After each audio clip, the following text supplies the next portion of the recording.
Ce samedi 7 octobre, le mouvement palestinien du Hamas a mené une attaque contre Israël, faisant plus de 700 morts, dont une très grande majorité de civils. En représailles, et alors que les bombardements en Israël se poursuivent, Israël a lancé une vaste opération militaire contre la bande de Gaza, un territoire donc palestinien. L'armée israélienne a frappé plus de 500 fois, faisant au moins 560 morts côté palestinien, là aussi avec de nombreux civils. Alors comment en est-on arrivé là? Que risque-t-il de se passer dans les prochains jours? On va faire un point aujourd'hui, c'est évidemment le sujet à la une des actualités du jour aujourd'hui. Et au passage, avant de commencer, quelques éléments importants de vigilance. Premièrement déjà, je ne vous apprends rien, mais le sujet est extrêmement complexe.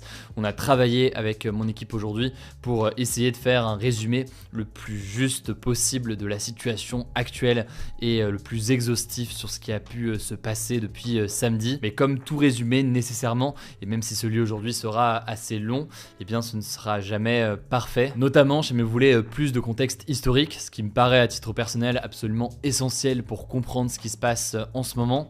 On a publié une vidéo sur notre chaîne YouTube principale il y a 2 ans. C'est une vidéo qui propose un résumé davantage historique, le tout en une quinzaine de minutes, et c'est une vidéo qui est toujours d'actualité pour l'essentiel. Donc en tapant Hugo Décrypte Israël-Palestine sur YouTube, ou alors via le lien que je vous mets directement en description, vous allez pouvoir le retrouver.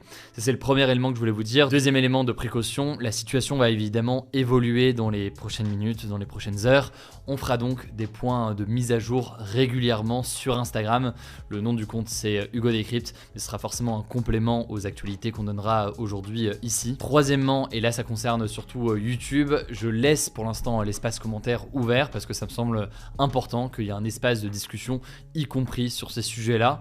Mais je compte sur vous pour en faire un cadre respectueux envers chacun. On supprimera évidemment les insultes ou autres. Si on voit que ce n'est pas gérable pour une raison ou une autre, on coupera les commentaires, mais j'en ai aucune envie. J'ai envie que cet espace reste disponible.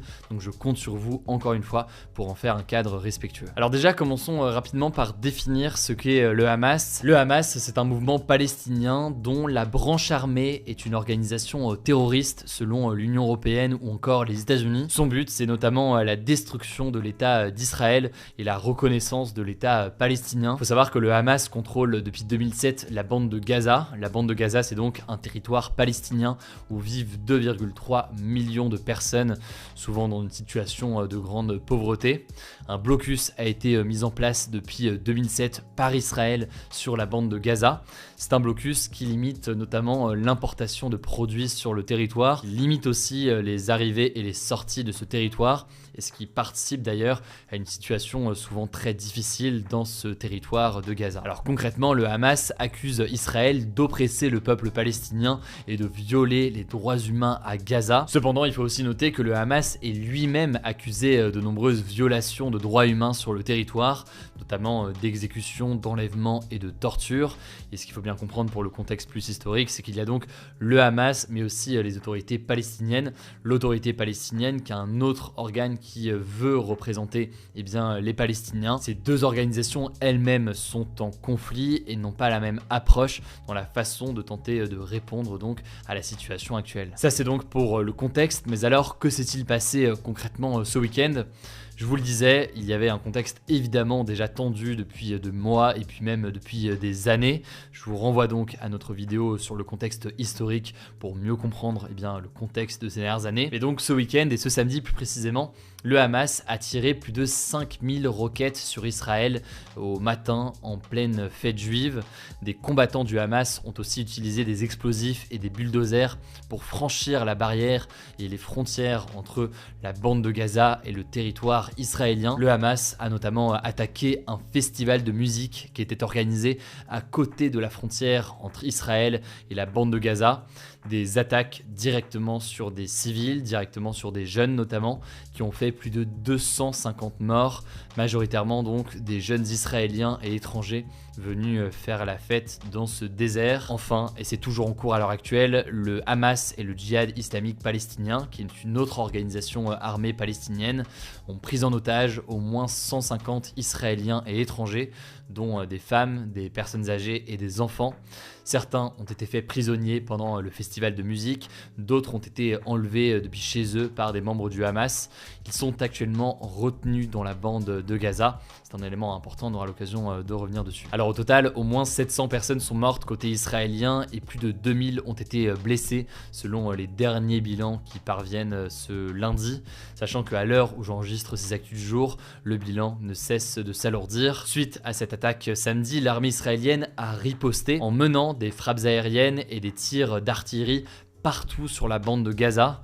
Au total, 560 morts ont été recensés côté palestinien, dont 78 enfants ainsi que 2900 blessés. Autre information, 123 000 personnes ont été contraintes de se déplacer au sein de la bande de Gaza selon l'ONU. Alors certains médias évoquent des messages envoyés par l'armée israélienne aux habitants des zones autour de Gaza, leur demandant de quitter leur domicile. Mais il faut noter que ce n'est pas le cas partout, y compris d'ailleurs au sein de Gaza, et des bombardements ont également eu lieu sans prévenir. Et on peut aussi noter concernant ces frappes à Gaza qu'elles se poursuivent encore ce lundi soir, elles sont encore très importantes et le bilan là aussi donc reste très incertain en ce moment. Mais alors comment en est-on arrivé là? Encore une fois, on va pas revenir sur tout le contexte historique mais il est nécessaire, donc je vous renvoie notamment à la vidéo qu'on a postée qui donne tout le contexte, je vous mets le lien en description. Cependant sur le court terme disons, on peut noter quelques éléments importants. Déjà avant toute chose, il faut savoir que ce samedi c'était une date symbolique car elle marquait quasiment jour pour jour les 50 ans de la guerre de Kippour et c'était aussi une période de festivité en Israël. Ensuite, cette attaque, elle s'inscrit dans un contexte particulier. La première chose qu'on peut noter parmi d'autres, c'est que ça démontre une faillite majeure des services de renseignement israéliens.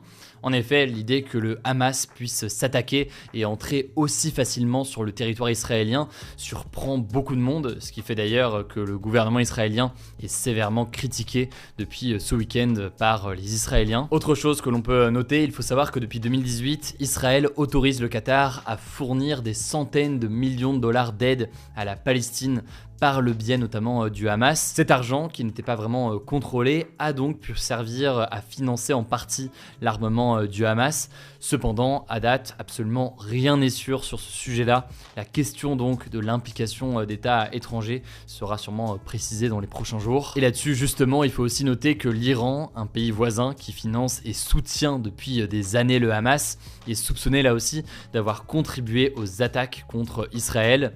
C'est notamment ce qu'indique une longue enquête du média américain The Wall Street Journal. On notera d'ailleurs que l'Iran a été l'un des premiers pays à saluer l'offensive du Hamas ce samedi.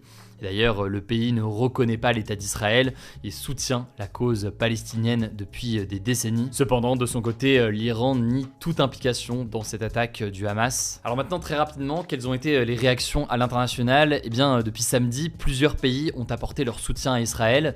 De nombreux États européens, comme l'Allemagne ou la France. La sécurité a d'ailleurs été renforcée autour des lieux de culte et des établissements scolaires juifs dans plusieurs villes de France. Par ailleurs, l'Union européenne a suspendu son aide au développement à destination des Palestiniens. Cette aide venant de l'Union européenne pour la Palestine, elle est très importante depuis des années, c'est plusieurs centaines de millions d'euros. Là, en l'occurrence, donc, ils ont annoncé une suspension de cette aide, le temps de réévaluer cette aide dans les prochains jours. Du côté des États-Unis, si on revient vers eux, le président américain Joe Biden a promis à Israël, je cite, un soutien inébranlable et a envoyé d'ailleurs des munitions à Israël. On peut noter par ailleurs, et c'est un élément très important, que le plus gros navire de guerre du monde, un porte-avions américain, est en route vers la Méditerranée orientale. Dans le monde arabe maintenant, on peut noter que les réactions sont plus contrastées. Des manifestations de soutien aux Palestiniens ont eu lieu ce week-end dans plusieurs pays, comme par exemple en Turquie, en Irak, au Liban, en Iran ou encore en Syrie. De son côté, je vous le disais, l'Iran a réaffirmé son soutien, je cite, à la légitime défense de la nation palestinienne et a dit tenir Israël, je cite, pour responsable. Un autre élément important qu'on peut noter, au Liban, le Hezbollah. Le Hezbollah, c'est donc donc, un parti politique islamiste libanais, a quant à lui félicité le Hamas pour son offensive. Alors du coup, que risque-t-il de se passer dans les prochains jours? On va forcément pas pouvoir tout résumer ici, mais déjà le premier élément qu'on peut noter, c'est que les frappes se poursuivent en Israël, elles ont continué aujourd'hui, y compris à Jérusalem. Deuxième chose qu'on peut noter, la situation est toujours très tendue aussi à Gaza. Les frappes là aussi et les bombardements se poursuivent. L'armée israélienne est par ailleurs postée aux abords de Gaza. La situation est donc extrêmement tendue. Le bilan humain risque là aussi d'évoluer dans les prochaines heures. Donc on suivra ce qu'il en est. Au-delà de ça, le Hezbollah, donc cette organisation libanaise, a envoyé des roquettes sur une zone contestée entre le Liban et Israël, en solidarité donc avec le Hamas. Là aussi, je vous passe les détails, mais il y a des tensions importantes entre le Liban et Israël, avec des affrontements encore en cours au moment où je vous parle. Un nouveau front pourrait donc être ouvert entre Israël et le Liban dans les prochains jours. Certains estiment même qu'il a déjà débuté. A noter qu'en 2006, une guerre avait opposé le Liban à Israël, faisant plus de 1200 morts côté libanais et 160 côté israélien. C'est donc un élément de vigilance important. Concernant ce qui se passe à Gaza maintenant, Benjamin Netanyahou, donc le premier ministre israélien, a promis de réduire en ruine les caches du Hamas à Gaza. Cependant, pour le contexte, il faut tout de même noter qu'il y a toujours donc des otages israéliens qui sont présents actuellement à Gaza. Et il y a donc ce blocus qui a été mis en place par Israël à Gaza, ce qui va forcément limiter dans les prochaines heures les importations de gaz, d'électricité, d'eau ou encore de médicaments. Voilà donc pour les informations à date. Encore une fois, j'ai essayé d'être le plus exhaustif possible avec mon équipe. Désolé au passage si la fatigue aussi se ressent. Au moment où je tourne ces actualités du jour, un rassemblement se tient en ce moment à Paris et dans plusieurs autres villes françaises en soutien à Israël. On aura l'occasion d'en reparler demain. Ce que je suis partant d'avoir de votre côté par contre sur YouTube dans les commentaires, c'est vos retours sur vos questions et vos interrogations sur la situation actuelle. Forcément, c'est un sujet qu'on va couvrir tout au long de la semaine, mais on pourra prendre le temps comme ça chaque jour de traiter un sujet différent et de traiter une question différente qui nous paraît essentielle à évoquer. Pour la situation dans les prochaines heures, du coup, rendez-vous sur Instagram. Le nom du compte, c'est Hugo Décrypte. Avant de terminer cette vidéo, je voulais quand même mentionner deux actualités importantes qui se sont déroulées ces derniers jours, au-delà donc de cette situation en Israël et en Palestine. D'abord, première information, un puissant tremblement de terre a frappé l'ouest de l'Afghanistan ce samedi, causant la mort de plus de 2000 personnes, selon le ministère de la gestion des catastrophes, qui parle d'un tremblement de terre sans précédent. Ce séisme a provoqué de nombreux dégâts, plus de 600 maisons ont été détruites ou partiellement endommagées dans au moins 12 villages en Afghanistan. On aura l'occasion de faire à nouveau le point cette semaine sur cette situation extrêmement difficile. Et puis une deuxième actualité maintenant en France, une vingtaine de bombes a explosé en Corse dans la nuit de dimanche à lundi. Une dizaine d'habitations, dont des résidences secondaires et l'ancien centre des impôts d'Ajaccio, ont été visées, mais les attaques n'ont fait aucune victime. Le FLNC, qui est le Front de Libération Nationale Corse, a revendiqué ces attentats dans un communiqué envoyé à Corse Matin. C'est une organisation armée dont le but est d'obtenir l'indépendance politique de la Corse. Il faut savoir que depuis 2 ans environ, la Corse connaît une recrudescence d'incendies criminels et d'explosions visant majoritairement des résidences secondaires, souvent détenues par des habitants de France métropolitaine. Une enquête a été ouverte, évidemment, on vous tient au courant. Voilà donc pour les actualités aujourd'hui, on vous tient au courant évidemment du coup dans les prochaines heures. Encore une fois, je compte sur vous pour être respectueux dans les commentaires sur YouTube. Prenez soin de vous, prenez soin de nos proches, et puis on se dit à demain pour une nouvelle vidéo.